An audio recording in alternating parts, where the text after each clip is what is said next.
Brilliance Audio presents When Never Comes by Barbara Davis, performed by Shannon McManus. The first ring came with the same throat-thickening panic all 2 a.m. phone calls produce. Disorientation, dread, the certainty that something, somewhere, is terribly wrong. Christine shot up with a gasp, grabbing for the phone on the bedside table. Hello? Mrs. Ludlow? Yes? Christine Ludlow. Yes. Who's calling? Mrs. Ludlow, this is Sergeant Stanley with the Clear Harbor Police. I apologize for the call, but we've been knocking for some time now. We need to speak with you. Police? Her pulse ticked up a notch, the skin on the back of her neck prickling with the old familiar warning.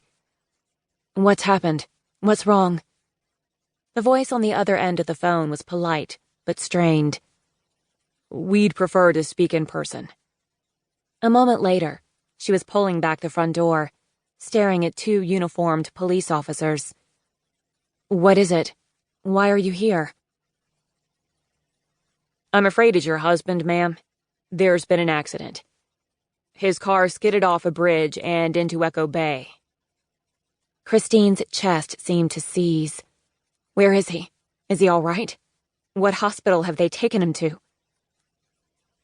Your husband isn't in the hospital, Mrs. Ludlow. He didn't survive the accident. I'm afraid we're going to need a next of kin to come down and identify his body. The silence spooled out as the words penetrated. Stephen's body. Echo Bay. We'd be happy to drive you, the sergeant continued, his voice full of polite sympathy. It wasn't his first time knocking on a door in the middle of the night, Christine realized dully. How many wives, mothers, lovers, and friends had gotten the visit she was getting now? It took a moment for the sergeant's offer to penetrate. No, she replied, feeling strangely detached, as if watching the scene from a long way off. The last thing she wanted at that moment was a ride in the back of a police car. Thank you. I can drive myself. The sergeant nodded. We'll wait while you get dressed then, and you can follow us back to the station.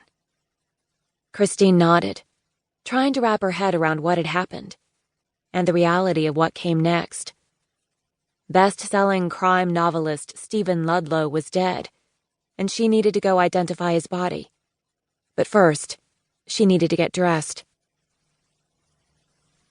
Christine felt the ground tilt as she stepped into the lobby of the Clear Harbor Police Station, the scuffed black and white floor tiles, the unforgiving fluorescent glare, the nauseating aroma of burned coffee and stale cigarette smoke reminded her queasily of another night, another calamity a lifetime ago.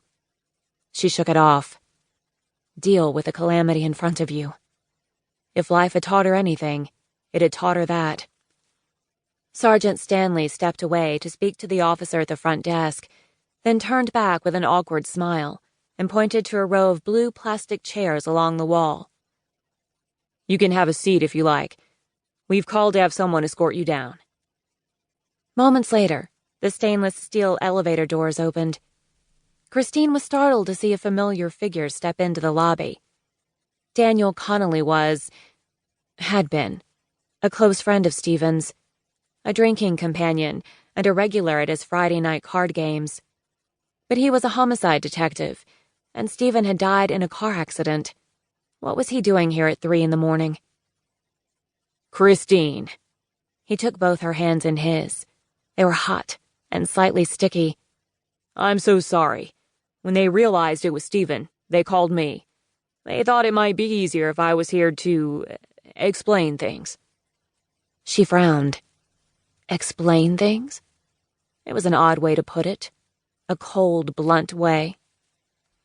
She pulled her hands free, trying not to be obvious as she wiped her palms on her jacket. Thank you, detective, for coming out at this hour.